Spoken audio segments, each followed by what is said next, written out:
I'm Andrew, and this is my story about depression and my journey. This year, I was finally diagnosed with depression. For decades, I suffered in silence. Depression, the word I felt I couldn't say out loud. The word that carried shame. The word that felt forbidden. I grew up in England, in a family with old-fashioned views. Men don't cry, my father would say.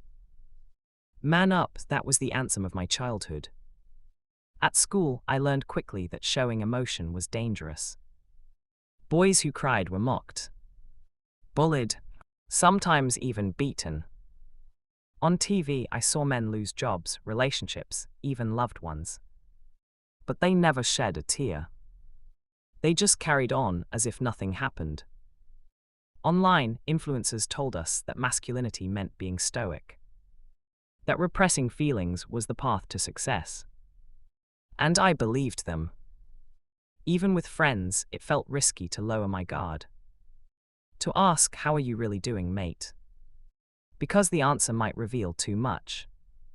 And vulnerability was never safe. But life doesn't care about the mask you wear.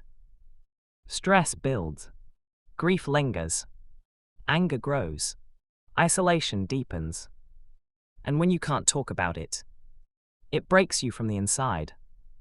Men face all of this: work stress, relationship struggles, financial worries, health problems, loneliness. Yet because of stigma, we're less likely to seek help.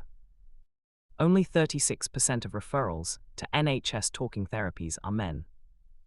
And tragically, 3 times as many men die by suicide compared to women. I carried my pain for years.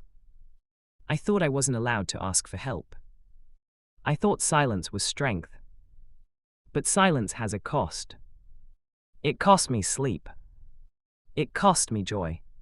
It cost me connection with the people I loved. It nearly cost me my life. One night I sat alone at the kitchen table. The house was quiet. My thoughts were loud. I typed the word depression into a search bar. I didn't tell anyone. I just read. And for the first time, I saw stories like mine. Men who had suffered. Men who had spoken up. Men who had survived. That was the crack in the wall. The beginning of something different. The next morning, I picked up the phone. My hands were shaking. My voice was barely a whisper. I said, "I think I'm not okay." There was silence on the line. Then my GP said, "You've done the right thing." And in that moment, I realized speaking up wasn't weakness. It was strength. That call changed everything. It led to my diagnosis. It led to support. It led to hope. Breaking the silence saved my life. If you're a man who struggles to speak, you're not alone.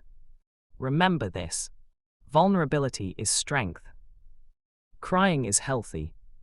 Talking is brave. Seeking help is powerful. Boys do cry. And that's okay.